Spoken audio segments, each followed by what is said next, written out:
مصطفیٰ علیہ السلام کی محبت کے چراغ روشن کرنے کے لیے سرگرم عمل ہے۔ ہم جتنی بھی محافل منعقد کرتے ہیں، ہم جتنے بھی دروس کا انعقاد کرتے ہیں، بنیادی طور پہ حضرت شیخ الاسلام کی فکر یہ ہے کہ درود پڑھتی ہوئی سانسوں کے گھرمٹ میں ثنا کے پھول لبوں پہ سجانے آئے ہیں کہ ہم حضرت اویس کے دندان پاک کی لو سے چراغ عشق محمد جلانے آئے ہیں۔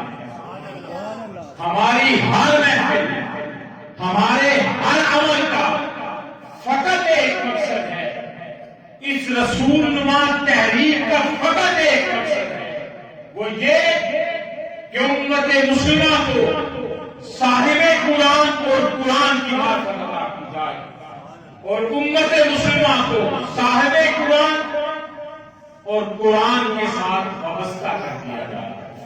ان مقاصد کے لیے پورے پاکستان میں تحریک نہاد قرآن کے زیر اہتمام ہر سطح پر، ہر فکری حلقے پر ماہانہ دروس عرفان القرآن کا انعقاد کیا جاتا ہے، جن میں حضور شیخ الاسلام پروفیسر ڈاکٹر محمد طاہر القادری کے شاگرد رشید ہر جگہ پر اپنے اپنے ملفوظات عالیہ سے اسی فکر کی ترویج کرتے ہوئے آپ تک اپنا پیغام پہنچاتے ہیں۔ آج اس بزم کے آخری ثنا خوان تشریف لائیں گے اور بارگاہ رسالت مآب میں اپنی حاضری لگوائیں گے جناب حافظ احسان سیالی۔ ان کی آمد سے پہلے پرجوش انداز میں نعرہ لگائیں گے، نعرہ تکبیر، بڑھیاں بچیاں نے مقابلہ نہ کرائیں، نعرہ تکبیر، نعرہ رسالت، نعرہ حیدری۔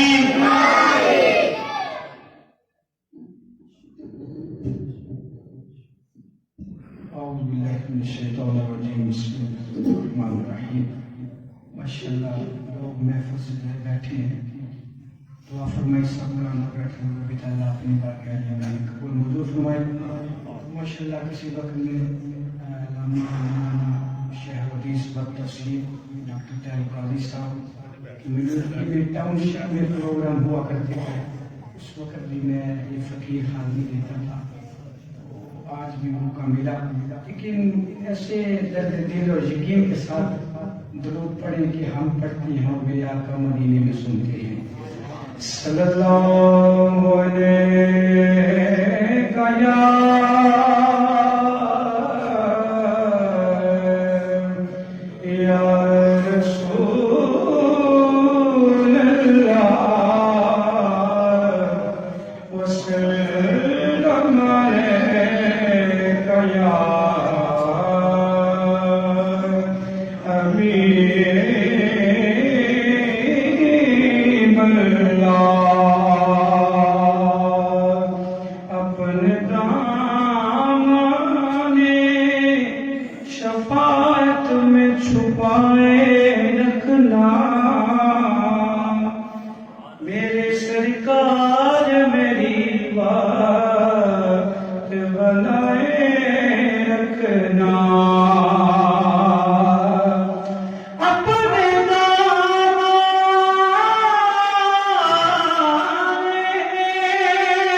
اکثر سنا کرتے تھے، آج وہی دو اشعار پڑھوں گا، محبت سے سماعت فرمائیں۔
سبحان اللہ تو لجپال حسام تو لجپال ڈولا میں دل لگی ہے تیرے نال ڈولا تو چنگا تو چنگا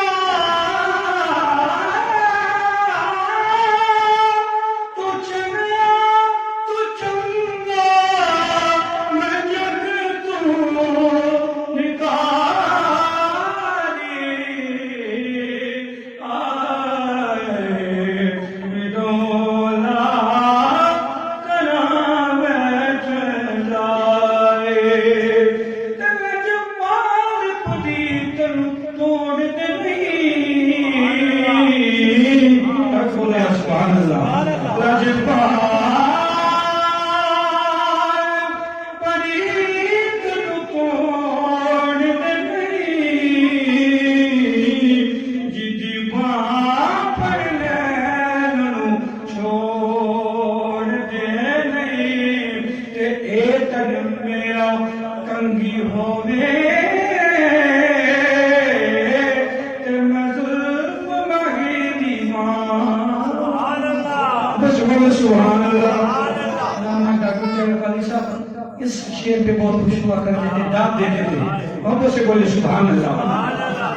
اے تن میرا کنگی ہووے تے میں زلف مہی دی ماں پوش میرے دی بن جا جتی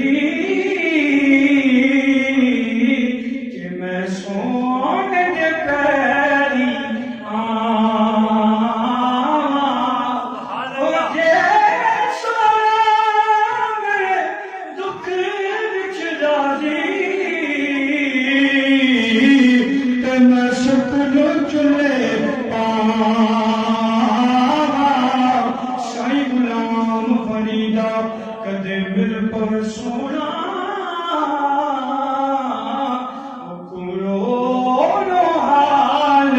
سنا بس بول سبحان اللہ۔ اہلی شیخ علامہ پروفیسر ڈاکٹر تیم قادری صاحب جب اس شعر میں آتا تھا تو فرماتے تھے کہ بیماروں کو اللہ شفا عطا فرمائے۔ محبت سے بولے آمین۔ اس شعر کو دل میں جگہ دے دیا، اللہ سب کو شفا عطا فرمائے۔ حکیمان طبیبان دس دیے گلنا میرے مرزدا کوئی بھی حل نہ میرے بلو میرے مرزدا اور کوئی بھی حل نہ میرے مرزدا اور کوئی بھی حل نہ حکیمان طبیبان دے مسجد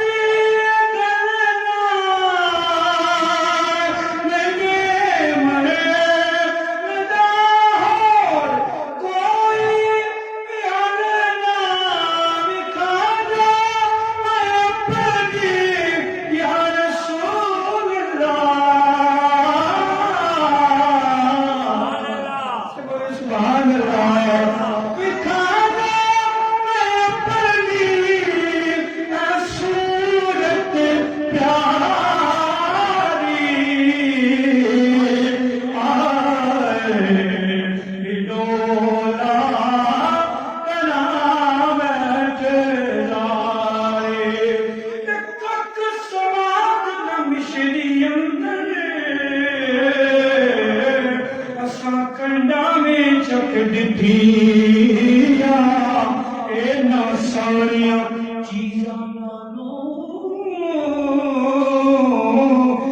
گلا سجن دیاں مٹھیا قرآن شعر پڑھنے لگا ہجرت آجے پال منگے رگا کھولا دے گیا جی کردا کروں سونے کول بٹھا کے اینا درد پڑھائے چھیا پھر کیا کھایا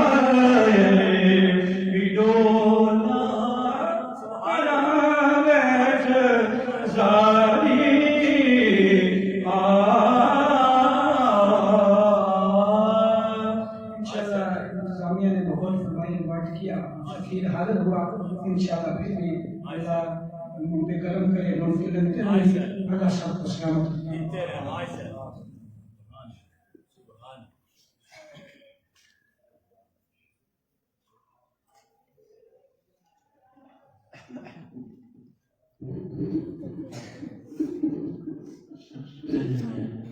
ہماری بزم کے مہمانی محترم نوجوان مذہبی سفارت شیخ شیخ الاسلام ڈاکٹر محمد محترم علامہ جمیل احمد ظاہر صاحب مرکزی ناظم دعوت منہاج القرآن انٹرنیشنل، ان کو تہہ دل سے خوش آمدید کہتا ہوں۔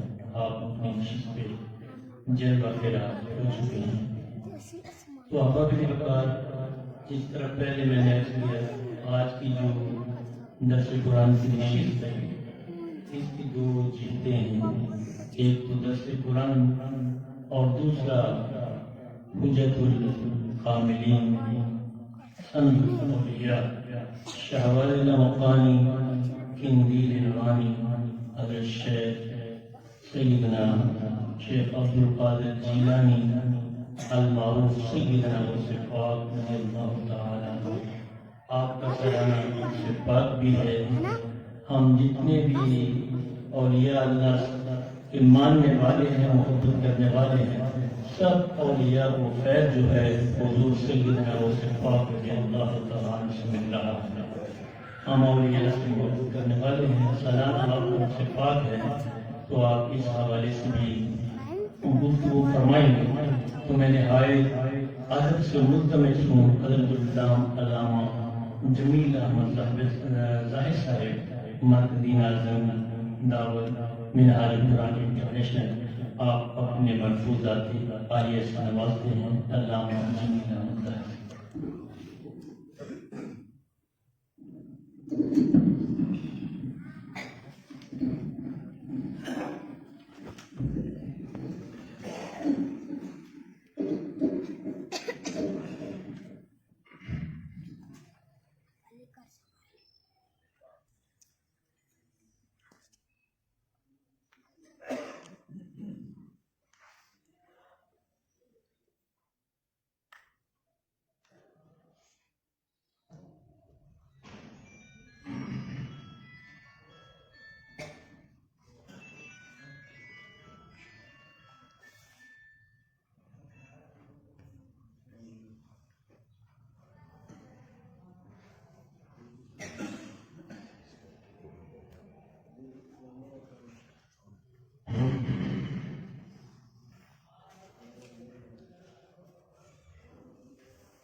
نحمده ونصلي ونسلم على رسوله الكريم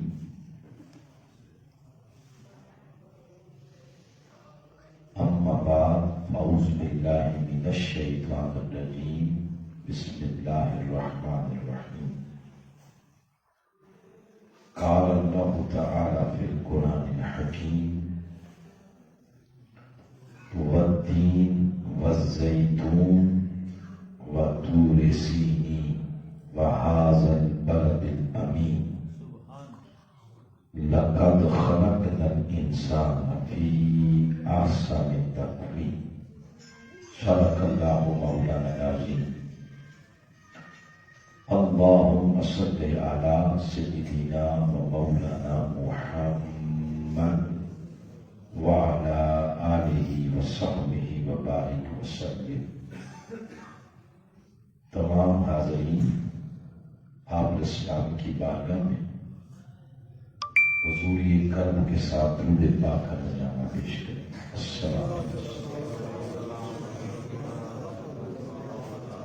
وعلی آلہ وصحبہ سیدنا رحمۃ للعالمین وخاتم النبیین شفیع المذنبین وجد الحسن والحسین والحمد للہ رب العالمین۔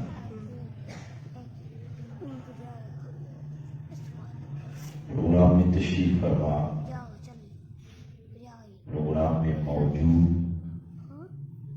معزز علماء کرام، منہاج القرآن لالا موسیٰ کے قائدین، پاکستان عوامی تحریک کے قائدین، یوتھ لیگ اور MSN کے قائدین، جملہ حاضرین و سامعین اور سوشل میڈیا کے ذریعے اس پروگرام میں شامل جملہ ناظرین، آج توفیق الہی سے ماہانہ نشست درس عرفان قرآن یہ ہم سب کو نصیب ہو گیا، الحمدللہ۔ اس پر اللہ کا شکر ہے جس نے دنیا کے باقی گورکھ دندوں سے بچا کر اس ٹائم، اس وقت اپنے گھر میں ہم سب کو قرآن کی صحبت کے ذریعے اپنی صحبت عطا فرما۔ جتنے لوگ احباب، بچے، جوان، بزرگ اس نشست میں شامل ہیں، اللہ سب کو اپنی قربت کی خیرات عطا فرما۔ آج ہماری تیسری نشست ہے درس عرفان قرآن کی ضمن میں۔ انشاءاللہ جو آگے یہ نشستیں منعقد ہوتی چلی جائیں گی اور آپ نے دلچسپی دی، اس کی رونق میں انشاءاللہ اضافہ ہوگا۔ آپ سب سے گزارش ہے، جتنے آپ بیٹھے ہیں تھوڑے الرٹ ہو کے بیٹھے، سستی چھوڑیں، الرٹ ہو کے بیٹھیں۔ کوئی 1 فٹ دائیں ہو جائیں یا بائیں ہو جائیں یا آگے ہو جائیں یا پیچھے ہو جائیں، حرکت کریں تھوڑی سی ساتھ، یا تھوڑی حرکت کریں ساتھ، آگے آ رہے شخص آ جاتا۔ بہت لمبی گفتگو نہیں ہوگی، مختصر وقت میں تلاوت کردہ آیات کریمہ ان کے کچھ مضامین بیان کروں گا۔ جتنی دیر بیٹھیں یوں بیٹھیں، اپنا برتن دل کا اور فکر کا اور دماغ کا ایسے کھلا رکھ کے تاکہ اس میں قرآن کا نور اترے، اور آپ یہاں سے جائیں اور آپ کا اندر کہیں کہ میں قرآن کا پیغام لے کے آیا۔ میں بلا تاخیر بہت ساری تمہیدی باتوں میں گئے بغیر اپنی تلاوت کردہ آیات کے مضامین یوں شروع کروں گا کہ یہ سورہ ہے سورۃ التین، 95 نمبر سورہ۔ اس کی میں نے پہلی 4 آیات تلاوت کی۔ ان کی روشنی میں یہ عرض کرنا چاہتا ہوں،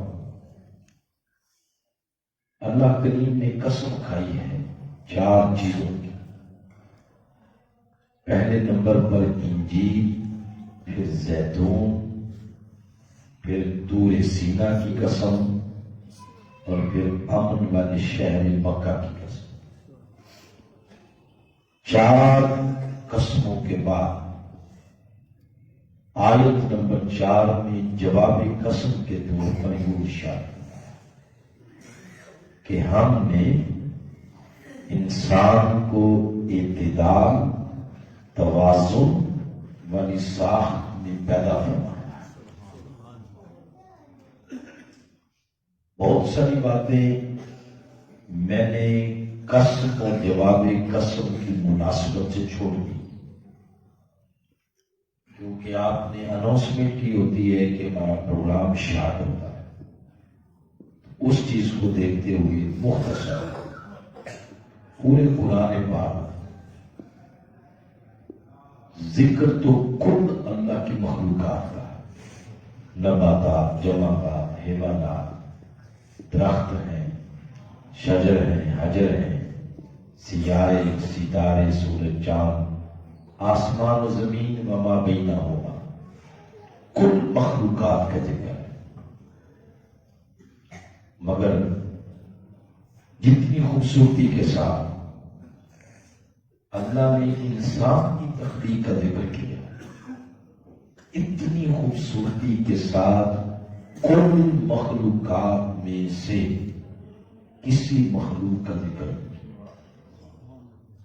انسان کی تخلیق کا ذکر کرنے سے قبل وہ رب ہو کے چار قسمیں کھا، حالانکہ وہ اگر اپنی بات قسم کے بغیر بھی کرے، میرے اور آپ میں سے کسی کی جرت نہیں کہ اس کی قسم سے بغیر کہی ہوئی بات میں شک کا تصور بھی کر سکے، مگر پھر بھی کبھی کبھی وہ اپنی بات قسم کے ساتھ کرتا ہے، اس سے بات کا وزن، اہمیت، اتھارٹی اس میں اضافہ ہو جاتا ہے۔ چار قسموں کے ذریعے فرمایا ہم نے انسان کو احسن تقویم تخلیق کیا۔ یہ لفظ ہے احسن تقویم، بولے ذرا، اس پر مفسرین نے بہت کچھ لکھا ہے۔ آپ اعلیٰ حضرت امام احمد رضا خان رحمۃ اللہ علیہ ان کو پڑھیں، حضور ضیاء الامت حضرت جسٹس وی محمد کرم شاہ رحمۃ اللہ علیہ ضیاء القرآن ان کی بڑی ڈیٹیل کے ساتھ لکھا۔ علامہ غلام رسول سیدی صاحب ہے، بہت بڑا نام ہے پاکستان میں، انہوں نے بھی اس پر بہت کچھ لکھا ہے۔ میرے شیخ، میرے قائد، وقت کے مجدد شیخ الاسلام ڈاکٹر محمد طاہر القادری ناصر العالی، آپ نے اس پر سیر حاصل گفتگو کی ہے، اور ابھی تو آپ کی تفسیر آ رہی ہے جو عربی زبان کے اندر 20 جلدوں میں قرآن حکیم کی انہوں نے تفسیر لکھی، اس پہ سیر حاصل گفتگو ہوگی۔ ہر بندے نے اصل تقویم کا ایک اپنا معنی کیا۔ میں آج آپ کو ایک بہت سمپل سادہ سا معنی جو ہر کسی کی ذہن کی اس میموری میں فٹ ہوتا ہے وہ بتانا چاہتا ہوں کہ اللہ کریم نے انسان کو اصل تقویم بنایا۔ مطلب یہ ہے کہ اللہ نے انسان کو سونا بنایا۔ کیا بنایا ہے؟ ایک لفظ ہے سونا پنجابی کا، ایک ہے سونا، یہ اس لفظ کا ترجمہ ہے جس کو انگلش میں آپ کہتے ہیں گولڈ، یہ اس کا ترجمہ ہے کہ اللہ نے انسان کو سونا بنایا۔ آپ پوچھ سکتے ہیں آپ نے اس کا یہ معنی کیوں کیا؟ وہ اس لیے امام غزالی فرماتے ہیں کہ سونا کیسے بنتا ہے۔ امام غزالی نے لکھا کہ اللہ پاک نے 7 آسمان بنائے، 7 زمینیں بنائیں، اور یہ جو 7 زمینیں، اگر ان 7 زمینوں کی مٹی میں سے 3 زمینوں کی مٹی کے کیمیائی اجزاء آپس میں قدرتی طور پر ملے تو پتھر بنتا ہے، اور اگر 4 زمینوں کی مٹی کے کیمیائی اجزاء آپس میں قدرتی طور پر ملے، کسی کے ملانے سے نہیں، قدرتی طور پر، تو پھر لوہا بنتا ہے۔ مزید آگے بڑھتے ہوئے 5 زمینوں کی مٹی کے کیمیائی اجزاء آپس میں قدرتی طور پر ملے تو پھر تانبا بنتا ہے۔ چھ زمینوں کی مٹی کے کیمیائی اجزاء ملے تو چاندی بنتی ہے، اور انہوں نے لکھا کہ کل 7 زمینوں کی مٹی اس کے کیمیائی اجزاء آپس میں قدرتی طور پر مل جائیں تب جا کے سونا بنتا ہے۔ ادھر انسان کو سونا کہا، کیوں؟ اس لیے کہ انسان کی تخلیق میں بھی 1 2 نہیں 7 زمینوں کی مٹی کے کیمیائی اجزاء استعمال ہوئے۔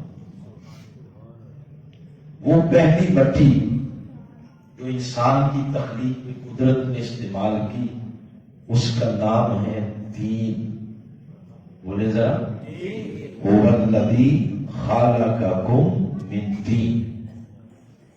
دوسری مٹی جو انسان کی تخلیق میں استعمال ہوئی اس کا نام ہے طین لازم۔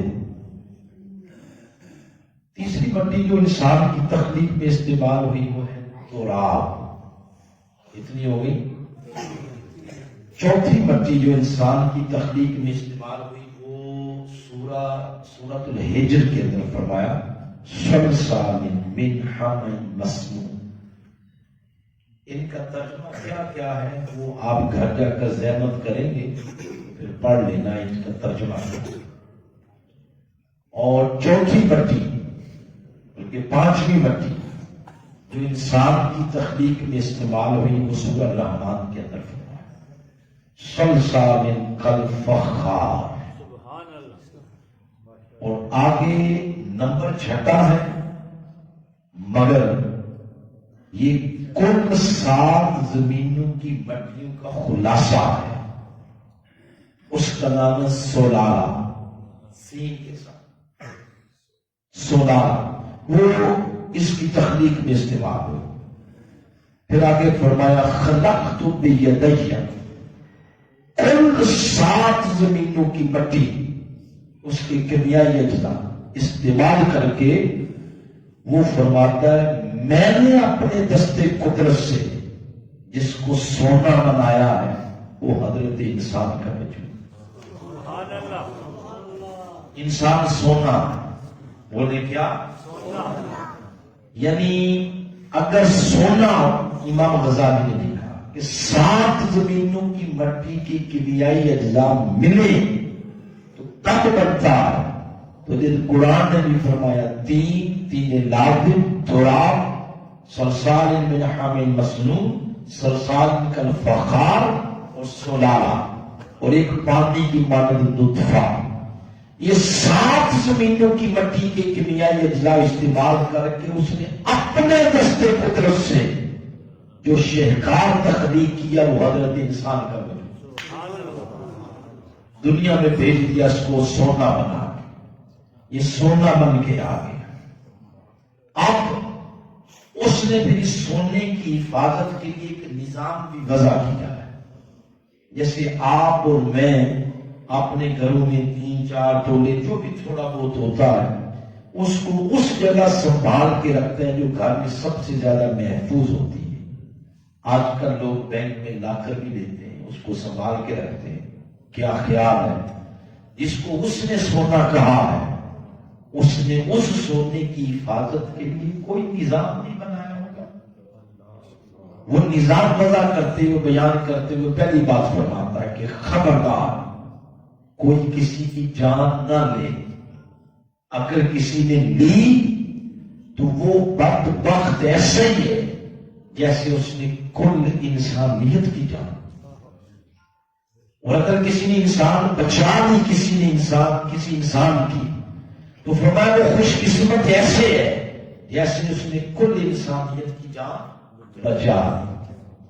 پھر وہ یہ بھی فرماتا ہے کہ کوئی کسی کی غیبت نہ کرے، اگر کسی نے کی وہ ایسے ہی ہے جیسے اس نے سگے مردہ بھائی کا گوشت نوچ کے کھایا۔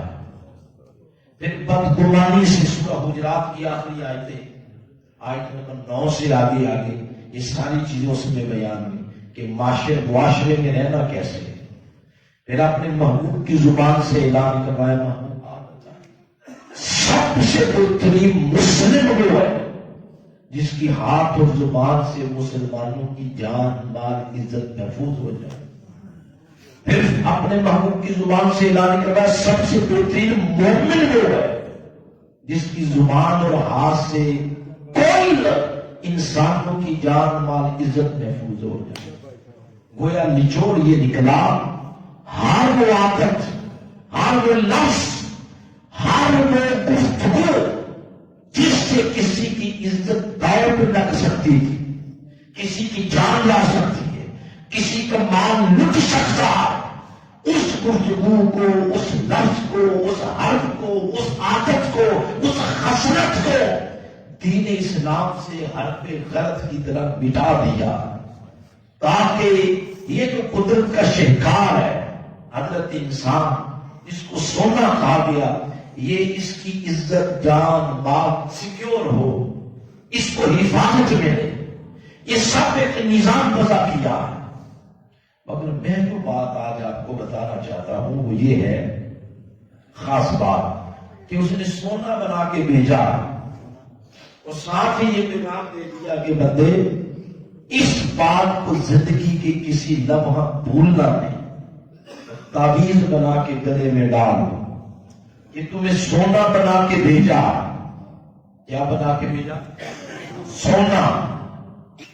کوئی رہے گا 20 سال اب دنیا، کوئی 30 کو 35 70 80 90 حد کرنے کو 100 سال.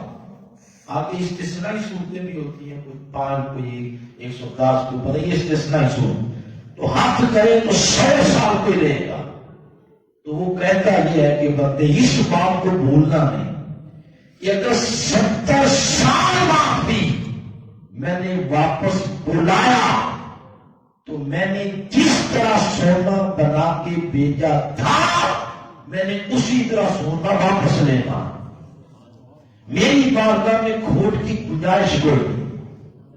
تمہارے گھروں میں جو سونا ہوتا ہے جب تم بازاروں میں جاتے ہو بیچنے کے لیے تو زرگر صراف سنیارا اس کا وزن کرتا ہے اور وزن کر کے بتاتا ہے 3 تولے خالص اور آدھا تولا کھوٹ. بولے کیا؟ کھوٹ. تو کھوٹ کی قیمت بھی کیا وہی لگتی ہے جو خالص کی لگی؟ بولے کھوٹ کی قیمت کون لگاتا؟ جب ہم نہیں لگاتے جن کی عقل ہی ناقص ہے. اگر ناقص عقل والا انسان کھوٹ کی قیمت نہیں لگاتا تو کہاں اللہ کی ذات ہے؟ وہ فرما رہا ہے کہ بندے قبر میں آنے سے پہلے یہ وقت غنیمت ہے. اس کو غنیمت جانتے ہوئے اپنے خالص سونے کے ساتھ ملے ہوئے کھوٹ کو دنیا میں دور کر کے آنا. اگر میں نے دور کیا قبر میں تو تم کہوگے عذاب. حالانکہ میں نے پہلے ہی فرما دیا ہے ما یفعل اللہ بعذابکم، تمہیں میں نے عذاب دے کے کرنا کیا ہے؟ مجھے کوئی خوشی نہیں تمہیں عذاب دینے میں. یہ جس کو تم قبر میں عذاب سمجھتے ہو یہ عذاب نہیں، یہ میرا ایک الوہی طریقہ ہے، میرا ایک الوہی انتظام و انصراف ہے اس سونے سے کھوٹ دور کرنے کا جو بندہ لے کے قبر میں آ گیا. کیونکہ قبر کی زندگی ختم ہونی ہے تو پھر میری کچہری لگے گی، میری بارگاہ لگے گی. میں چاہتا یہ کہ میری بارگاہ میں بیٹھنے سے قبل قبر کے اندر ہی اس کا کھوٹ دور کیا جا سکے تاکہ یہ مزکا مجلہ مصفا ہو کے برزخی زندگی سے جب نکلے تو قیامت کے دن میری بارگاہ میں بیٹھنے کے قابل ہو جائے. اس لیے پھر میرا ایک انتظام ہے، میرا ایک طریقہ ہے الوہی، قبر کے اندر پھر وہ کھوٹ دور کرتا ہوں. لہذا اگر چاہتے ہو کہ اس تکلیف سے یا اذیت سے بچ جائیں تو آج وقت ہے اس دنیا میں ہی اپنے سونے کے ساتھ ملے ہوئے کھوٹ کو دور کر کے پہلے یہ ڈیفائن کرتے ہیں کہ وہ کھوٹ ہے کیا. یاد رکھیں کھوٹ جو ہے اللہ سے اجنبی بن کے زندگی گزارنا یہ کھوٹ ہے. اللہ سے دور دور رہ کے زندگی گزارنا کیا ہے بولے؟ نمازوں کا زیان، کھوٹ، رزق حرام کھانا کھوٹ، چرس، شراب، جوا، بلیئر کے پھٹے، زمینوں پہ قبضے، چغلی، غیبت، حسد، بغض، اناد، کرپشن، ڈکیتیاں، یہ سب کھوٹ ہے. کیا ہے بولے؟ کھوٹ ہے. میں نے تو کچھ نام لیے ہیں، اس کے اوپر آپ جتنی چیزیں گنواتے چلے جائیں، یہ سب کھوٹ ہے. بندہ کسی مجلس میں بیٹھا ہے، سن لیا، قرآن سن لیا، آیت سنی، ایسے ہی بیٹھا درود پاک پڑھ رہا، لو لگ گئی، تار جڑ گئی، ذہن میں آ گیا کہ زندگی جو میں نے گزاری ہے ساری کھوٹ کے اندر گزاری. تو کھوٹ دور کرنے کا کوئی طریقہ بھی تو ہوگا نا. تو قرآن پاک نے کھوٹ دور کرنے کے 3 طریقے بتائے. پہلے کا نام ہے توبہ، دوسرے کا نام ہے صحبت، اور تیسرے کا نام ہے وسیلہ. پہلا کیا آ گیا؟ توبہ، دوسرا صحبت، اور تیسرا تو تیسرا کیا ہے؟ وسیلہ. توبہ، صحبت اور تیسرا وسیلہ. ان تینوں میں بندے کی مرضی نہیں ہے، یعنی آپشن نہیں ہے کہ دل کرے توبہ کر لے، دل کرے صحبت میں آ جائے، دل کرے تو وسیلہ. آپشن نہیں ہے. اس میں باقاعدہ حفظ مراتب ہے. جیسے 1 بائی 1 سیڑھی پہ پاؤں بندہ رکھتا ہے تو حفظ مراتب ہے. مطلب یہ ہے بندے توبہ کا، تیرا کھوٹ دور ہو جائے گا توبہ سے. اور اگر 50 سال توبہ کرتا رہا اور توبہ سے من کے احوال نہیں بدلے، کھوٹ دور نہیں ہوا، دنیا قربت میں نہیں بدلی، تو پھر اس کا مطلب ہے بندے تیری توبہ کے اندر اتنی پاور ہی نہیں، اتنی قوت ہی نہیں کہ تیرا کھوٹ دور کر سکے.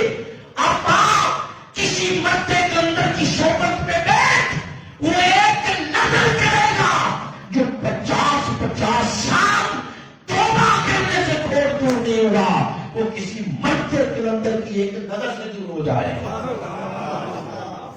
اپنی صحبت بدل ہے، اپنی مجلس بدل، سنگت بدل، وہ کھوٹ دور ہو جائے گا جو توبہ سے نہیں ہوا. اور اگر کسی کی سنگت میں بیٹھنے سے بھی کھوٹ دور نہیں ہوا، آخری فائنل ایک ہی طریقہ، اس کا نام ہے مکین گنبد خضرا کا وسیلہ. کتنے طریقے آپ ہو گئے؟ تینوں پہ تھوڑی بات کر لیتے ہیں تاکہ وقت مقررہ کے اندر موضوع کے اندر ایک نکھار بھی آ جائے اور وقت مقررہ کے اندر یہ بات ختم بھی ہو جائے. پہلی چیز ہے توبہ. توبہ کے بارے میں ہمارا ایک کنسپٹ غلط ہے. ہم نے توبہ کو سمجھا ہوا مذاق. ہم سمجھتے ہیں کہ شراب، چرس اور گلیئر کے پھٹوں کے کاروبار بھی ہمارے اسی طرح چلتے ہیں، اور رمضان آئے تو شب قدر کو 20 نفل پڑھ کے تو توبہ بھی کر لیں. ہم یہ سمجھتے ہیں کہ زمین یتیم کی جس پہ ہم نے قبضہ کیا ہوا ہے وہ بھی میرے پاس ہی ہے، اور کو 20-30 نفل پڑھ کے ایک عمرہ کر رہے ہیں تو میرا کھاتا سارا واش ہو گیا تو یہ توبہ.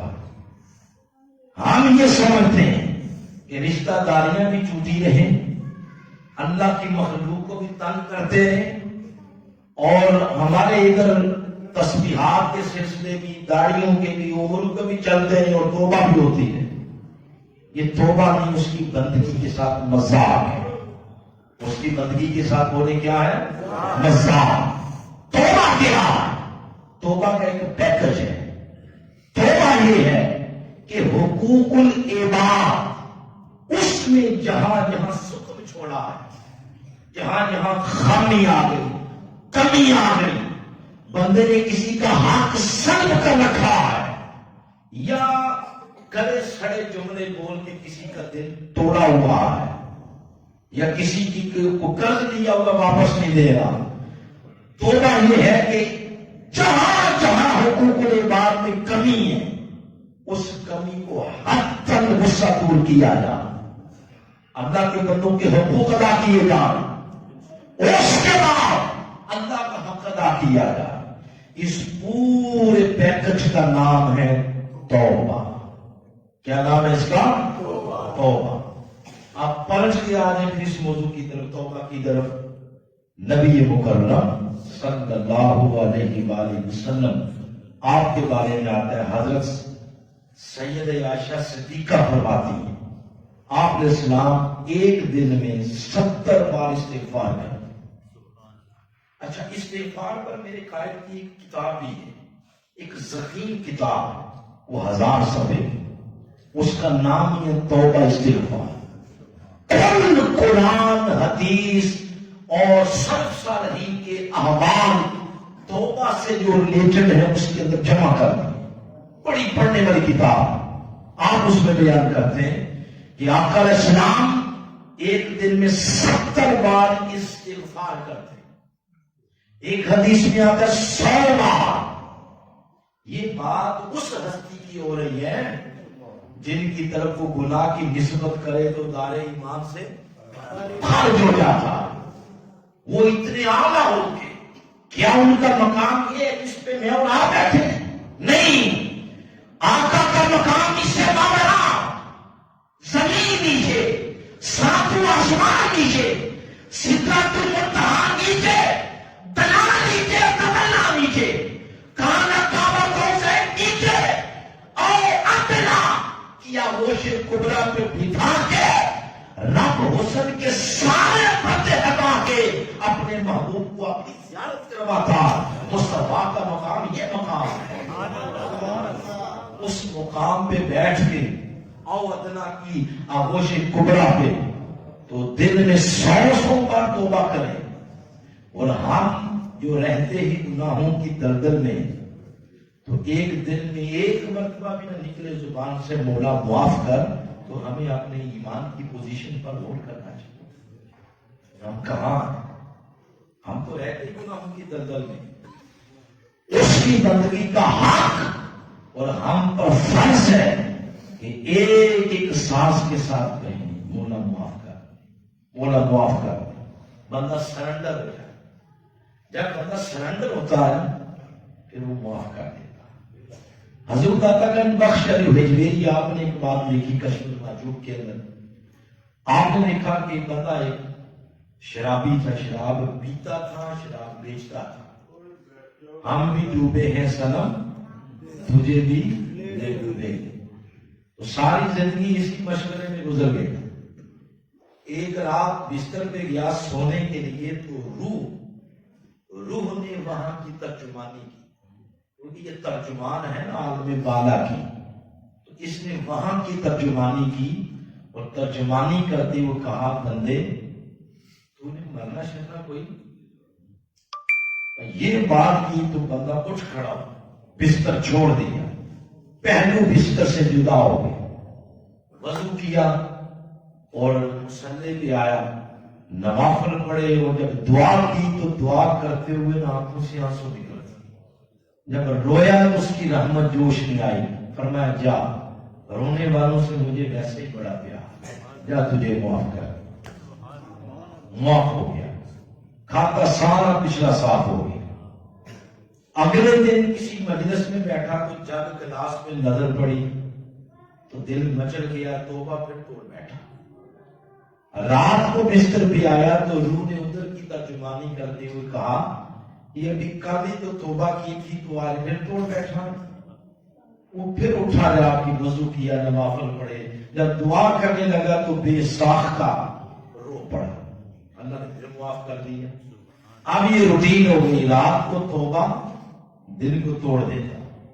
یہ جب 70 مرتبہ ایسا ہوا، اس روز جب کہنے لگا کہ مولا معاف کر دے استغفر اللہ، تو لفظ پھسل گئے، نہ زبان پھسل گئی، اور زبان نے الفاظ کا ساتھ ہی نہ دیا۔ روح بار بار اس کی ترغیب دلا رہی تھی کہ بندے بول بول، وہی رب ہے جس کی بارگاہ میں تم نے کل توبہ کی تھی۔ آج کہنے لگا کہ نہیں، آج شرم آ گئی۔ اگر آج بھی کہہ دیا نا میں نے استغفر اللہ، اور اس نے آگے سے یہی کہہ دیا جھوٹے دھوکے باز ڈرامے باز یہ دھوکے بازیاں میرے ساتھ فخر تباہ ہوا اور اس نے دروازہ کر دیا بند تو پھر میں کدھر جاؤں اس لیے ڈر لگ رہا ہے۔ روح نے پھر وہاں کی ترجمانی کرتے ہوئے کہا بندے تو ہی مایوس ہوا ہے کبھی مالک سے بھی پوچھتا مولا تیری رضا کیا تو میری اس عادت پر کیا کمنٹس کرتا ہے تو آگے سے فرماتا ہے بندے مجھے میری عزت کی قسم ہے یہ 70 بار ہوا 1,00,000 بار بھی اگر تو توبہ توڑ کے میری بارگاہ میں آ کے سرنڈر ہو جا اور رو پڑے مجھے میری عزت کی قسم میں پھر بھی تجھے معاف کر اس کی رحمت بہانے ڈھونڈتی اس کی رحمت کیا ڈھونڈتی ہے بہانے دروازہ تو کھلا ہے ہماری طرف سے کمی ہے کمی ادھر سے نہیں ہے تو یہ پہلا طریقہ ہے توبہ کھوٹ دور کرنے کا اگر توبہ سے کام نہ ہوا تو دوسرا طریقہ کیا ہے صحبت بولے صحبت اب پتہ کیسے چلے گا کہ توبہ سے ہو گیا یا نہیں جبریل کو نہیں آ کے بتائے گا کہ آپ کی توبہ قبول ہوگی یا نہیں ہوگی پتہ کیسے چلے گا وحی کا دروازہ بند ہو گیا نبیوں کی طرف آتی تھی وحی آقا کے بعد نبی کوئی لہذا اللہ نے وحی کا دروازہ بھی بند کر دیا مگر ایک دروازہ کھلا ہوا وہ ہے مبشرات مبشرات کہتے ہیں نیک خواب تو خوابوں کا دروازہ کھلا ہوا ہے آپ تعبیریں نہیں پوچھتے لوگوں سے کہ تعبیر بتائیں یہ ہو گیا وہ ہو گیا اس طرح ہو گیا تو وہ تعبیر کیا ہے در حقیقت وہ کوئی اشارہ کیا جا رہا ہے کبھی کبھی خواب صراحتاً آتی ہے کبھی کبھی وہ تعبیر مانگتی ہے تو اگر توبہ آپ نے کی توبہ کے بعد خوابوں کا سینیریو بدل گیا آپ صاف نیلا آسمان دیکھتے ہیں چاند دیکھتے ہیں ستارے دیکھتے ہیں سبزہ دیکھتے ہیں پھول دیکھتے ہیں والدین کو دیکھ لیا خواب میں مسجدیں دیکھتے ہیں اپنے آپ کو نماز پڑھتا دیکھتے ہیں غوث پاک حضور کی زیارت ہو گئی آقا اسلام کی زیارت ہو گئی مسجد نبوی کی زیارت ہو گئی اس طرح کی خوابیں آئیں تو مطلب یہ ہے کہ توبہ نے آپ کا کام کر دیا آپ کی توبہ قبول ہو گئی اور اگر توبہ قبول نہ ہوئی تو اس کی علامت یہ ہوگی خوابیں پہلے جیسے ڈرانی آئیں آپ خوابوں میں دیکھیں گے کتے بلیاں جانور کیچڑ زلزلے طوفان اگر خوابیں اس تناظر میں اس کا مطلب بندے تیرا کھوٹ بہت زیادہ اب توبہ سے آگے بڑھ اب کسی مردے کے اندر کی صحبت میں بیٹھ کسی مردے کے اندر کی صحبت میں بیٹھے گا وہ ایک نظر کرے گا 50 سال جو تم نے توبہ کرنے میں گزار دی کھوٹ دور نہیں ہوا نیک صحبت کی برکت سے تیرا کھوٹ دور ہو جائے یہ صحبت کو لائٹ نہ دیا کریں یہ صحبت کو ایسے نہ دیا کریں کہ منہاج قرآن کے لوگوں نے دعوت دی ہوئی ہے اور مجبوری ہے جا کے درس قرآن میں بیٹھنا ہے تو پونا گھنٹہ ہو جائے تو جان چھوٹے یہ صحبت ایسے نہیں ہوتی مت کو یہ سمجھے کہ بلیئر کے پھٹے کہ میں پاس بیٹھا ہوں میں کھیل نہیں رہا باقی کھیل رہے ہیں میں تو صرف بیٹھا ہوں نہ بیٹھنے سے بھی اس صحبت کی شقاوت بنتی ہے بندے بدبختی ملتی ہے جس طرح نیک صحبت میں بیٹھے آپ پڑھے کچھ نہ پڑھے وہ صحبت خود عبادت بن جاتی ہے اسی طرح گناہ کی صحبت میں بیٹھے آپ نے گناہ کیا یا نہ کیا آپ اس گناہ میں شامل ہو گئے تو یہ جو صحبت ہے اس کا درجہ توبہ سے بھی اوپر ہے اس کا درجہ کس سے بھی اوپر ہے 70 سال تسبیح رولتے رہیں استغفر اللہ استغفر اللہ استغفر اللہ گناہ معاف نہیں ہوئے تو استغفار سے اوپر والا جو درجہ ہے اس کا نام صحبت ہے مجلس ہے یاری ہے سنگت ہے دوستی ہے. جو بھی آپ کے ذہن میں اس کا معنی آ جائے, میموری میں فٹ ہو جائے, وہ لے لیں. یہاں پہ اب میں آپ کو قرآن سے ایک نص دیتا ہوں. کبھی گھر جا کے آپ سورہ الکہف کو پڑھیں. سورہ نمبر ہے 18. اس کی ابتدا میں اللہ نے اپنے ولیوں کا ذکر کیا. وہ 3 تھے, 5 تھے یا 7 تھے, جتنے بھی تھے بادشاہ کے ظلم سے تنگ آ گئے. دور پہاڑوں میں, غاروں میں چھپ کر عبادت کرنے کی غرض سے جا رہے ہیں. رات کو نکلے, وہ بار بار پیچھے دیکھتے کہ ہمیں جاتا ہوا کوئی بندہ دیکھ تو نہیں رہا. تو ان کی نظر پڑی ایک ان کے پیچھے کتا آ رہا تھا. پھر نظر پڑی تو وہ آ رہا ہے. تیسری دفعہ نظر پڑی تو اسٹل پیچھے آ رہا. ان میں سے کسی نے پتھر اٹھایا تھا کہ اس کو ماریں اور بھگا دیں. جو ہی مارنے لگے تو قاضی ثناء اللہ پانی پتی صاحب تفسیر مظہری نے اس آیت کے تناظر میں لکھا, کتا پچھلی ٹانگوں پہ کھڑا ہو گیا اور انسانی زبان میں پوچھتا ہے کہ میں نے آپ کا کیا بگاڑا, مجھے کیوں مارتے ہو؟ انہوں نے آگے سے جواب دیا, بھائی تو کتا ہے, تیرا کام ہے بھونکنا, تو عادت سے مجبور ہو کے بھونکتا ہے. ہمارے ساتھ اگر چلا گیا جہاں ہم بیٹھیں گے تو بیٹھے گا, عادتاً تو بھونکے گا, تیری آواز سے ہمارا ٹھکانہ معلوم ہو جائے گا اور منصوبہ سارے کا سارا فلاب ہو جائے. تو اس کتے نے پتا کہ کیا کہا؟ اس کتے نے کہا بے فکر ہو جائے, میں نے آج کے بعد بھونکنے والوں کی صحبت چھوڑ دی اور تمہاری صحبت میں آ گیا. میں نے بھونکنے والوں کی صحبتوں کو کیا کر دیا؟ چھوڑ دیا, تمہاری صحبت میں آ گیا. اب جب وہ غار میں گئے, فرمایا لبثت فی کہفہم ثلاثمائۃ سنین فازدادوا 309 سال کے لیے ہم نے موت طلب کر دی. وہ غار میں سو گئے. اب غار کے دو دروازے, کے مشرق کے مغرب کی طرف سورج کی براہ راست شعاعیں اندر آتی. اگر براہ راست شعاعیں 309 سال آتی رہتی, ان کا جسم گل سڑ جاتا. اللہ نے ان کے جسموں کو بچانے کے لیے فرمایا ترى الشمس اذا طلعت تزاور عن كهفهم ذات اليمين واذا غربت تقرض ذات الشمال. فرمایا چڑھتے سورج اور غروب ہوتے سورج, تو نے چڑھتے بھی غروب ہوتے بھی ان کے غار کے دروازوں سے تھوڑا سا دائیں بائیں جانب مڑ کے چڑھنا اور غروب ہونا, رستہ ہی بدل دیا. اب خیر ریلیونٹ بات کو لیتے ہیں. ریلیونٹ بات فرمایا آیت نمبر 22 میں فرمایا سیقولون, یہ مضارع کا صیغہ ہے, یعنی گویا ہمیں وہ مخاطب کر کے کہہ رہا کہ اب تم آپس میں بحث کیا کرو گے. ثلاثہ کہ غار والے 3 تھے, تو میں کہوں گا وہ 3 تمہیں نظر آ گئے ہیں, تو رابعہم کلبہم, چوتھا ان کا کتا نظر نہیں آیا.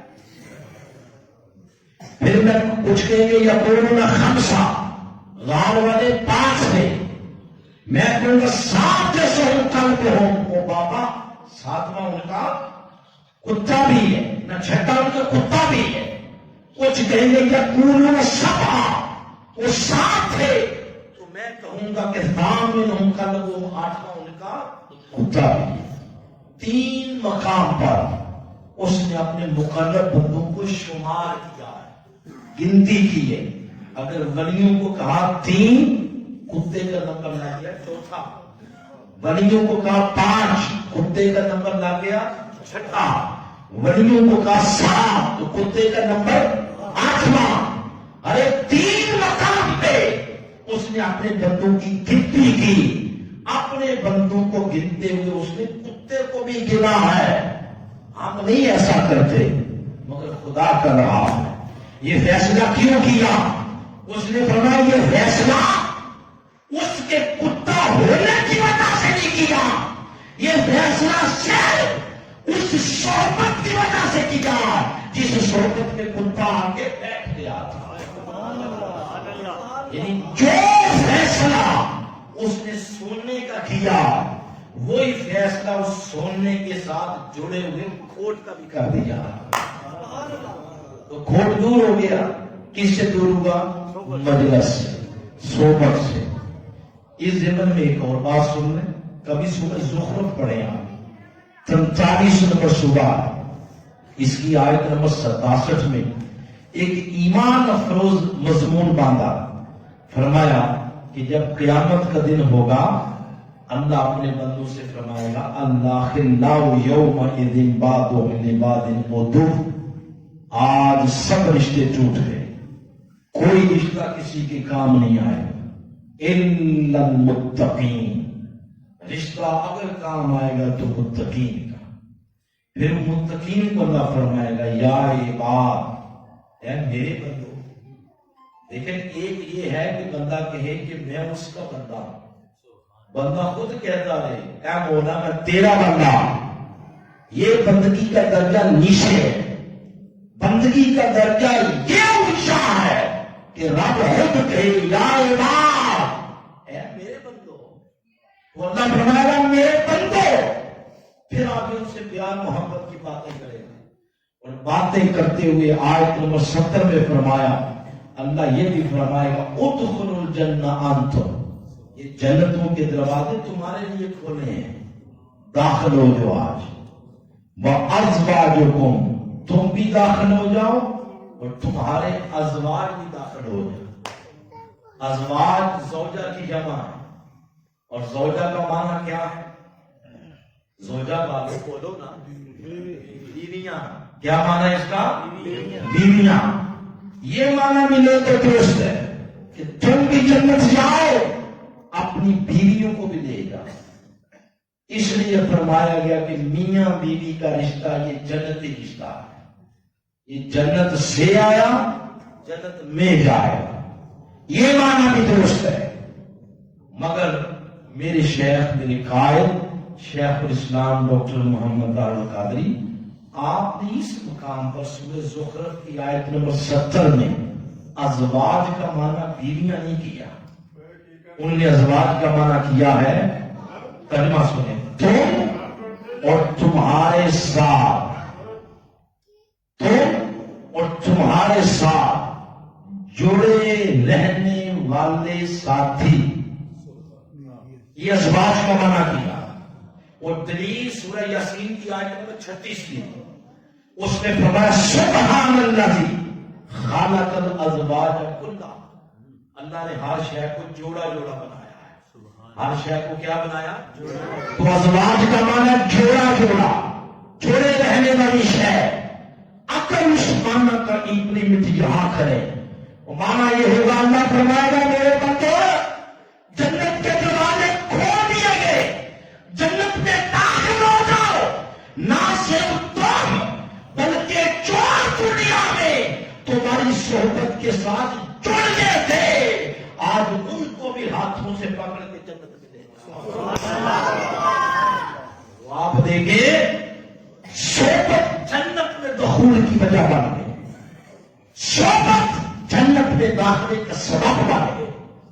ہم صحبت کو ایسے لیتے ہیں، صحبت ایسے نہیں ہے. صحبت کا درجہ توبہ سے اوپر ہے.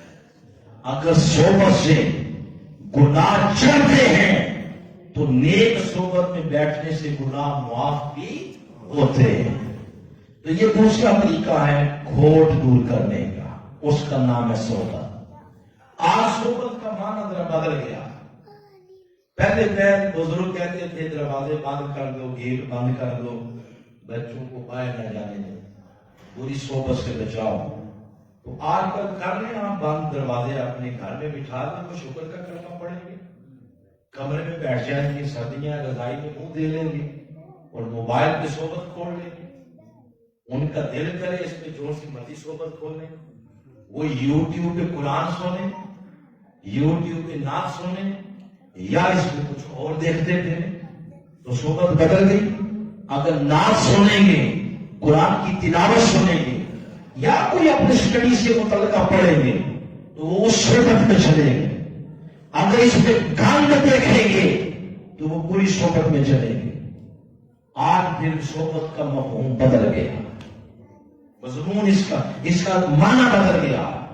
تو ساتھیوں آؤ، یہ جو وضع کرتا جس کو آپ دیکھ رہے ہیں، ٹوپی، جبہ، کوٹ، یہ سارا کچھ، یہ نیت صحیح ہو تو یہ ٹھیک ہے، اجر مل جائے گا. نیت صحیح نہیں تو یہ باقی سب ٹوپی ڈرامہ. اصل انسان وہ ہے جو اکیلے میں بیٹھتا ہے نا، اکیلے میں خلوت میں کیا کرتا ہے، اصل اس کی وہ ہے. خلوت میں کیا کرتا ہے، اصل انسان وہ ہے جو خلوت میں بیٹھ کے برائی کرتا ہے یا اچھائی کرتا ہے. وہ تو خلوت والا انسان ہے، اصل انسان وہ ہے. جلوت میں تو ہر کوئی حاجی صاحب بن جاتے ہیں آگے، خلوت میں پتا چلتا ہے کہ خلوت میں کیا